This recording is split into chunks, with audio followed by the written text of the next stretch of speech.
Halo, apa kabar pemirsa? Senang sekali saya Wiki Adrian kembali menjumpai Anda dalam program Market Review. Program yang akan membahas berbagai macam isu penggerak ekonomi Indonesia. Live streaming kami dapat Anda saksikan di www.idxchannel.com. Dan inilah Market Review selengkapnya. Ya, pemirsa, pemerintah sedang melakukan uji klinis vaksin COVID-19 bersama dengan Menteri Keuangan, Kementerian Kesehatan akan menyiapkan personil dan menyiapkan anggaran untuk melakukan imunisasi.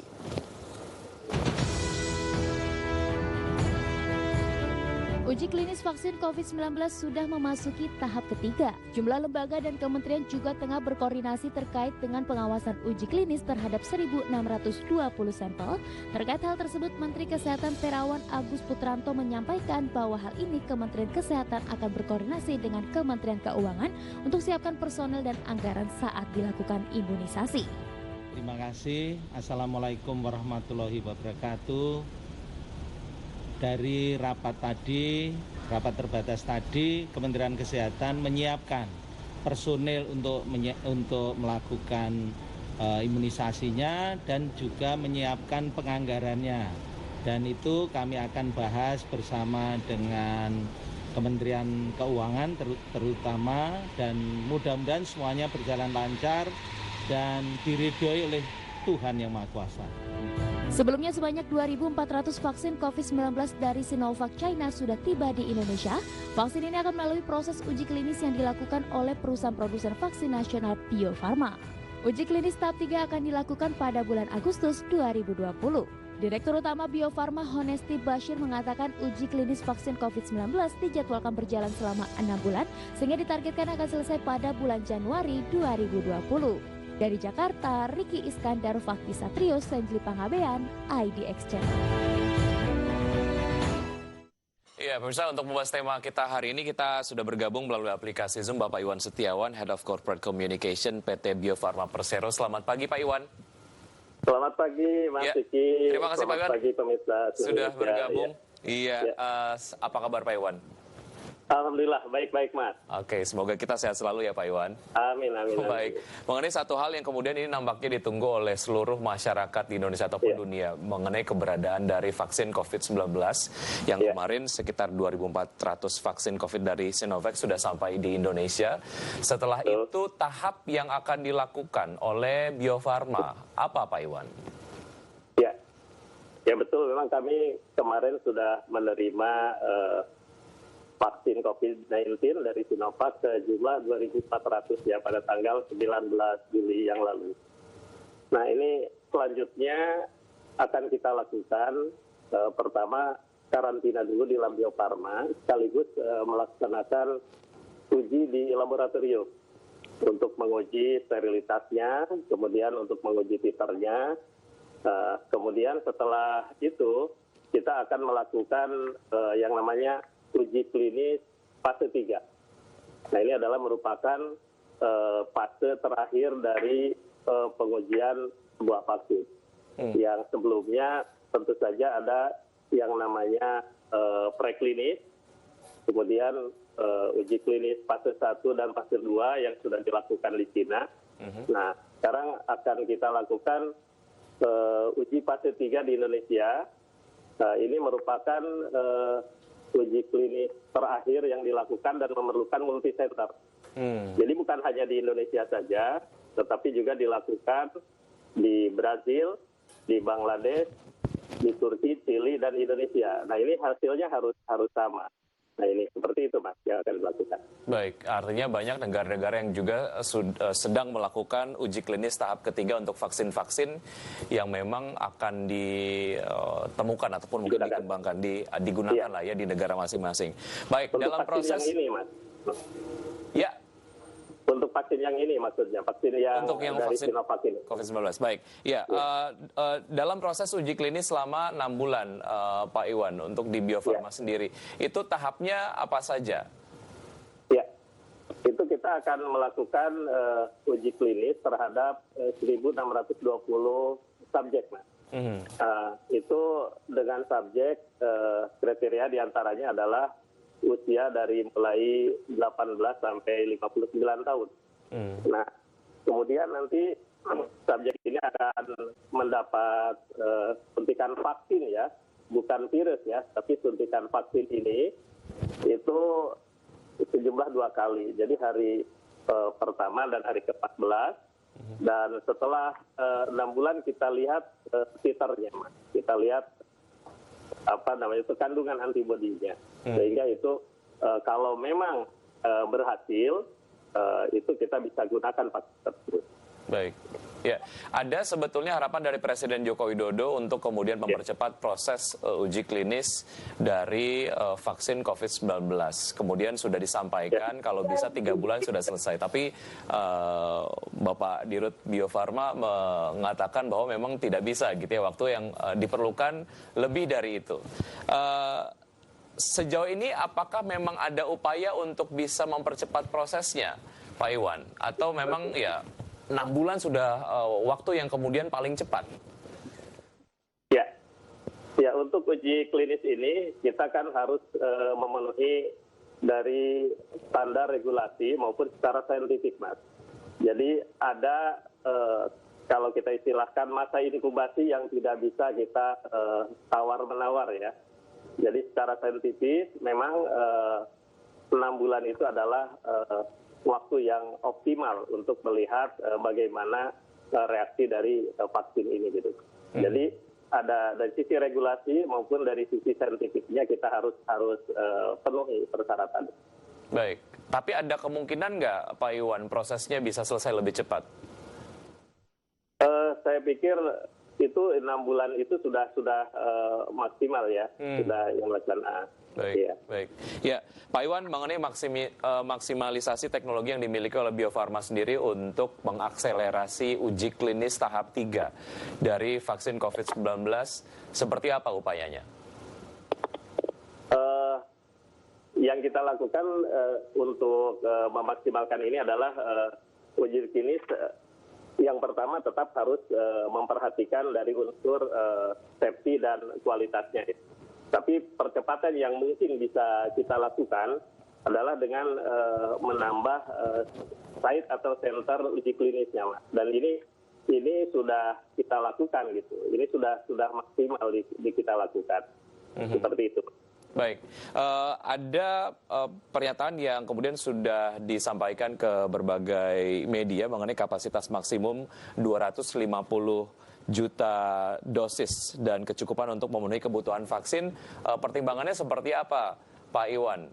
Adakah kemungkinan jika memang dibutuhkan akan ada penambahan dari kapasitas produksi ini atau kapasitas maksimum yang ada untuk memproduksi vaksin COVID-19 ini?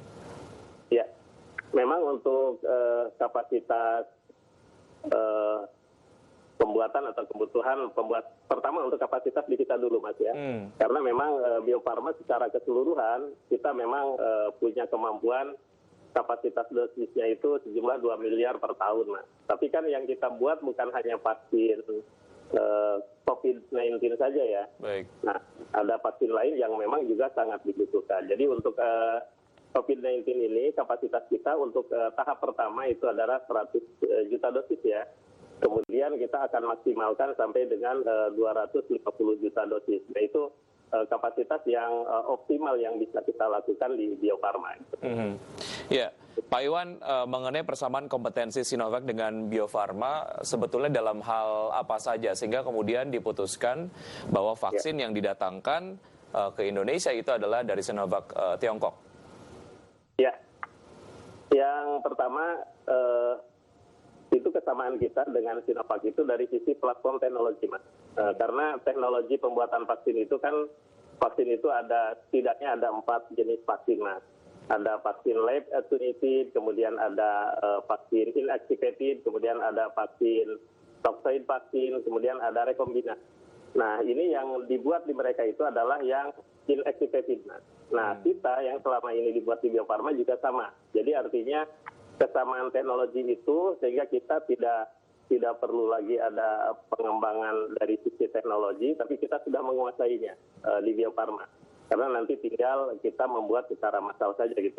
Nah, kemudian yang berikutnya ini terkait juga dari sisi quality-nya, Mas. Kita kan Bio Farma sudah terakreditasi Badan Kesehatan Dunia WHO produk kita. Nah, untuk Sinovac juga sama. Ini mereka sudah produknya itu sudah terakreditasi, produk yang lainnya ya sudah terakreditasi dari Sinovac gitu, dari Badan Kesehatan Dunia WHO. Jadi ada beberapa yang ada kesamaan begitu. Ya, jika kompetensinya sama, tinggal yang dilakukan adalah kontinuitas dari uji klinis yang secara teknologi juga kurang lebih sama dan dimiliki oleh Bio Farma ya. Baik, Pak Iwan, kita akan lanjutkan usai jeda berikut ini dan pemirsa tetap di Market Review, usai jeda kami akan segera kembali.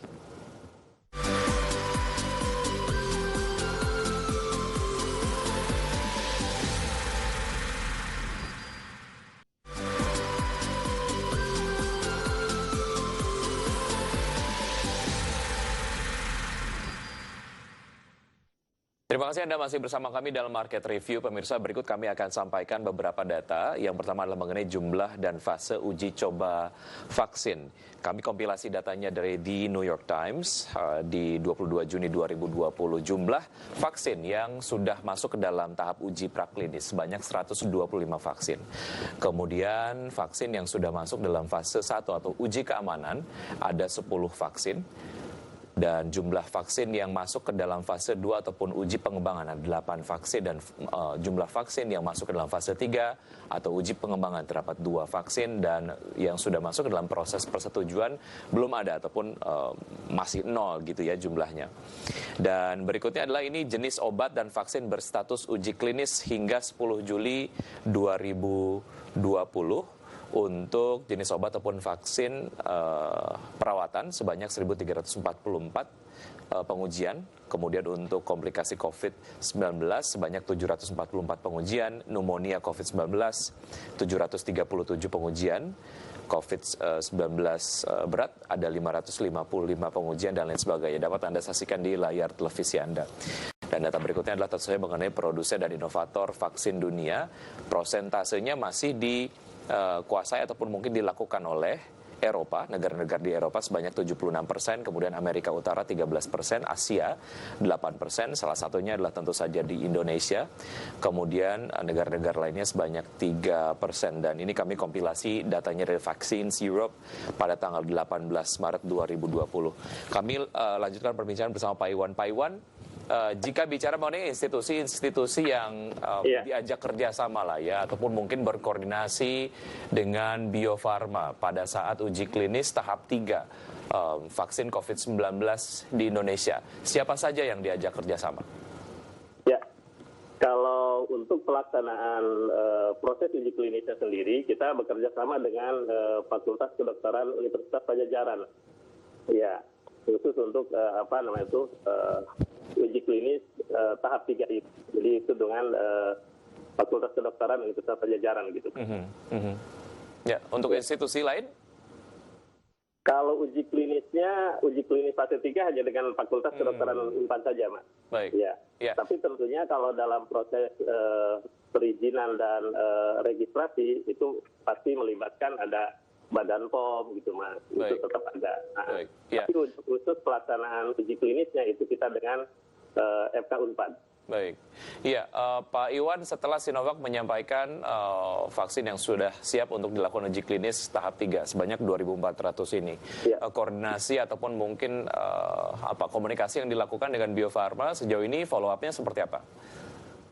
Ya, kita di samping memang untuk dari mendapatkan vaksin ini, kita juga ada transfer teknologi, Mas. Transfer teknologi yang kita lakukan. Jadi kita bukan hanya mendatangkan atau ininya vaksinnya, tapi juga ada transfer teknologi sehingga kita nanti bisa untuk memproses sendiri di Indonesia, dalam hal ini di Bio Farma, begitu, Mas. Baik, ada biaya yang tidak sedikit dalam proses uji klinis ini gitu ya, apalagi ini tentu saja menyangkut hajat hidup orang banyak lah. Mengenai skema pembiayaan proses uji klinis seperti apa nih Pak Iwan? Ya, kalau untuk pembiayaan ini tentunya Bio Farma bertanggung jawab untuk berjalannya uji klinis ini dengan baik ya, dan Unpad yang menjalankannya atau Fakultas Kedokteran Unpad menjalankannya di lapangan, Mas. Ini terkait dengan pembiayaan ini kita sebagai sponsor ya, jadi Bio Farma itu sebagai sponsor karena kita tidak boleh menguji sendiri, yang menguji klinis itu harus lembaga independen yang sudah mempunyai kualifikasi, Mas. Jadi dalam hal ini adalah Fakultas Kedokteran Unpad, Mas. Baik. Jadi kita Bio Farma ini sebagai sponsor, kemudian biasa membiayai dalam hal peralatan gitu kan, untuk uji klinis dan lain sebagainya. Begitu, Mas. Baik, sejauh ini adalah vaksin yang kemudian masuk ke dalam tahap uji klinis tahap 3 adalah yang diproduksi ataupun yang dibuat oleh Sinovac dari Tiongkok. Kemungkinan akan dilakukan uji klinis dari vaksin yang diproduksi oleh institusi lain seperti apa, Pak Iwan? Karena kita bicara bagaimana sebetulnya tahap ini dapat kemudian kita lakukan akselerasi. Bagaimana dengan kemungkinan ini? Ya, tadi seperti yang disampaikan di infografis tadi, itu kan di dunia saja, Mas, itu kandidat-kandidat vaksin itu banyak yang berguguran karena seperti saya sampaikan, vaksin itu harus melalui beberapa tahap pengujian ya. Nah, yang awalnya misalnya udah ratusan, 125 itu dengan uji preklinis itu terhadap hewan uji itu mereka sudah berguguran, Mas. Kemudian sampai ke fase 1 untuk melihat bagaimana safety-nya, kemudian fase 2 untuk melihat imunogenisitasnya atau untuk melihat juga dosisnya, kemudian itu berguguran terus sampai akhirnya tinggal hanya 2, dan Sinovac ini memang satu-satunya di dunia yang pertama lolos di fase 1. Nah, untuk itu yang lain saya belum lihat ya fase 3 untuk sampai ke fase 3 yang ada di Indonesia. Jadi saya belum dapat informasi. Baik. Seperti itu, Mas. Ya, Pak Iwan, jika vaksin sudah masuk ke tahap uji klinis di tahap 3, ada kemungkinan atau tidak terjadi keguguran lagi? Artinya diperlukan kemudian vaksin lain yang memiliki ketahanan ataupun mungkin durability sampai dengan betul-betul siap digunakan. Ya, itulah ininya fungsinya dari uji klinis itu. Jadi go no go-nya itu masih mungkin, Mas. Artinya kita menunggu selama 6 bulan ini vaksin belum ada, nah belum tentu juga kalau nanti tidak lulus gitu ya. Tetapi kalau dilihat dari secara saintifis itu uji fase 3 itu udah sampai pada terakhir lah gitu ya. Baik. Tapi kemungkinan itu ada saja gitu ya. Ya, makanya kita ujikan karena kita harus betul-betul uji yang terakhir ini bahkan harus dilakukan secara multisenter yang tadi saya sebutkan, ada di Brazil, di Bangladesh, kemudian di Chili dan Turki, kelima di Indonesia, itu hasilnya harus sama gitu. Baik. Nah, kalau tidak lulus itu tidak bisa digunakan. Baik, saya Pak Iwan ingin bertanya sejauh mana race ataupun mungkin ras lah ya, ini menjadi sebuah indikator utama sebelum kemudian vaksin diuji cobakan kepada subjek-subjek yang ada di sebuah negara. Misalnya untuk Asia, ya memang vaksin-vaksin yang digunakan sangat-sangat sesuai untuk ras Asia. Atau seperti apa? Ya, ini terkait dengan mungkin dari sisi strain-nya ya. Strain-nya ini memang yang kita atau yang para saintis lakukan itu yang memang harus bisa untuk memprotek atau bisa menimbulkan antibodi untuk semua orang gitu, Mas. Kalau untuk vaksin seperti itu. Nah, ini pun salah satu untuk mendeteksi ini tuh kenapa sekarang kita multisenter juga, itu adalah untuk melihat apakah bisa jadi misalnya di Indonesia menimbulkan, kalau di Bangladesh tidak kan jadi berbeda. Makanya salah satunya untuk melihat itu. Jadi harus semua orang tercover ya. Berbagai macam kemungkinan bisa saja terjadi gitu ya, dan tapi yang memang diinginkan adalah ini kemudian dapat menjadi sebuah produk vaksin yang dapat diaplikasikan ke semua orang di seluruh dunia. Baik, Pak Iwan, kita jeda lagi dan kita akan lanjutkan usaha jeda berikut ini, dan pemirsa tetap di Market Review, usaha jeda kami kembali.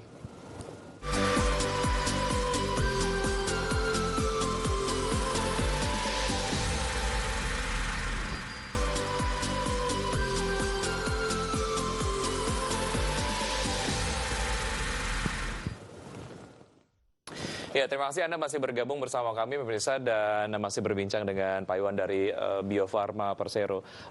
Pak Iwan, mengenai bagaimana sebetulnya vaksin ini dapat memiliki nilai keekonomian yang semua masyarakat Indonesia dapat mengaksesnya dengan baik. Sejauh ini apakah ada komunikasi ke arah sana atau sejauh ini masih fokus terhadap proses uji klinis saja? Ya, kita sekarang masih fokus Mas ke proses uji klinis ya. Kita belum ke arah sana. Mungkin nanti kalau sudah proses uji klinis selesai baru kita bisa ada perhitungan tersendiri. Tapi sekarang kita semuanya fokus dulu ke uji klinis ya, uji klinis yang mudah-mudahan ini berjalan dengan lancar. Baik, ya Pak Iwan, mengenai Indonesia sebagai negara berkembang tentu saja memiliki banyak sekali kelebihan ketika bicara mengenai bagaimana Bio Farma sendiri dapat memproduksi vaksin-vaksin yang standarnya sangat-sangat certified gitu oleh WHO. Tapi kalau kita lihat bagaimana peta Indonesia di industri vaksin global lah ya, ada kemudian isu mengenai bagaimana negara-negara maju ini berkoalisi dengan sangat-sangat kuat begitu, sehingga negara-negara berkembang ada hak-hak yang kayaknya tidak sama lah gitu. Optimisme mengenai Indonesia sebagai negara produsen vaksin di peta produksi vaksin global seperti apa, dengan tentu saja melihat teknologi dan juga riset yang kita miliki? Kemampuan kita atau kelebihan kita atau daya tawar Indonesia dalam hal ini adalah Bio Farma. Kita adalah merupakan salah satu manufaktur yang punya kemampuan produk massal, yang ini tidak dimiliki oleh beberapa negara. Jadi pabrik vaksin itu hanya sangat-sangat terbatas, termasuk juga yang tadi disebutkan di negara-negara berkembang. Kita juga ada namanya forum di CCMN ya. Nah itu juga ada forumnya. Nah kita untuk di lingkup global ini misalnya untuk di negara-negara OIC, negara Islam juga kita adalah merupakan satu-satunya Indonesia dalam hal ini Bio Farma yang sudah punya kemampuan terkualifikasi Badan Dunia. Jadi ini merupakan daya tawar bagi kita. Karena kita sudah bisa produksi massal, kemudian kita juga produksinya sudah terkualifikasi Badan Kesehatan Dunia atau WHO. Baik. Nah, jadi dari sisi itu makanya negara lain juga atau produsen lain dari luar juga punya atau kepentingan daya tawar dengan kita, dengan Indonesia dalam hal ini Bio Farma. Bio Farma sekarang kan sudah merupakan induk holding dari BUMN farmasi yang ada di Indonesia. Jadi itu juga punya kelebihan tersendiri, Mas. Gitu. Baik. Mengenai optimisme pelaku pasar sendiri, bagaimana sebetulnya Kimia Farma kemudian juga Indofarma ini menjadi emiten yang pergerakan sahamnya sangat-sangat signifikan belakangan, Pak Iwan. Jadi ini betul-betul juga ada optimisme lain yang kemudian disuntikan dalam tanda kutip oleh pelaku pasar. Baik, Pak Iwan, mengenai tadi menjamu ke daya tawar sebetulnya ada isu sedikit mengenai hak paten. Nah, sejauh mana apa yang Bio Farma miliki ataupun Indonesia miliki punya satu daya tawar yang sangat-sangat baik dalam hal hak paten vaksin COVID-19 ini? Ya, ini kan ini masih baru ya. Jadi kita memang, Mas, dalam pengembangan vaksin COVID-19 ini kita ada dua skema ya. Ada yang kita long term, kemudian juga ada yang sifatnya short term. Nah, yang short term ini kita kan bekerja sama seperti yang sekarang kita lakukan. Kita mendatangkan vaksin yang sudah lulus fase 1, fase 2 sehingga kita bisa di fase 3. Nah, tapi juga untuk dalam negeri, untuk kemandirian kita, paten kita tetap itu paralel kita lakukan, yaitu kerjasama dengan Balitbangkes, kemudian dengan lembaga Eijkman. Nah, itu tetap kita lakukan. Jadi itu, tapi itu sifatnya masih long term. Jadi itu adalah untuk nanti betul-betul kita bisa mandiri sehingga paten bisa kita miliki sendiri. Baik. Seperti itu. Ya. Pak Iwan, ada point of view mengenai bagaimana sebetulnya hak paten sebaiknya tidak diadakan lah ya dalam kondisi pandemi seperti ini, karena ini bicara mengenai kepentingan masyarakat ataupun manusia di seluruh dunia. Mengenai ini poin of view Anda seperti apa, Pak Iwan? Ya, harusnya itu untuk health security secara global ya, itu mestinya semua orang punya akses, Mas. Semua Baik. orang punya akses terhadap itu, dan itu juga yang sedang kita upayakan ya. Semua negara bisa punya akses, semua orang punya akses terhadap teknologi maupun terhadap vaksin ini. Nah, itu ada upaya-upaya kita ke arah sana gitu. Iya. Baik. Ya, Pak Iwan, kita doakan yang terbaik untuk proses uji klinis tahap Amin. 3 Iya. untuk vaksin COVID-19. Sampaikan salam kami untuk teman-teman di Bio Farma Betul. untuk Ya, sukses mudah-mudahan. selalu. Betul, mudah-mudahan minta doanya aja ini betul-betul uji klinis tahap 3 ini berjalan lancar sehingga kita di awal 2021 sudah bisa massal ya. Amin. Iya, sehat selalu Pak Iwan dan juga untuk teman-teman di Bio Farma. Selamat pagi. Ya, terima kasih. Sampai Mas. jumpa. Ya. Dan Sampai pemirsa jumpa. tetap bersama kami, usai jeda kami akan kembali dengan perbincangan mengenai sebetulnya bagaimana momentum uji klinis vaksin COVID-19 ini dapat menjadi momentum konsolidasi BUMN sektor farmasi. Usai jeda berikut ini tetap di Market Review.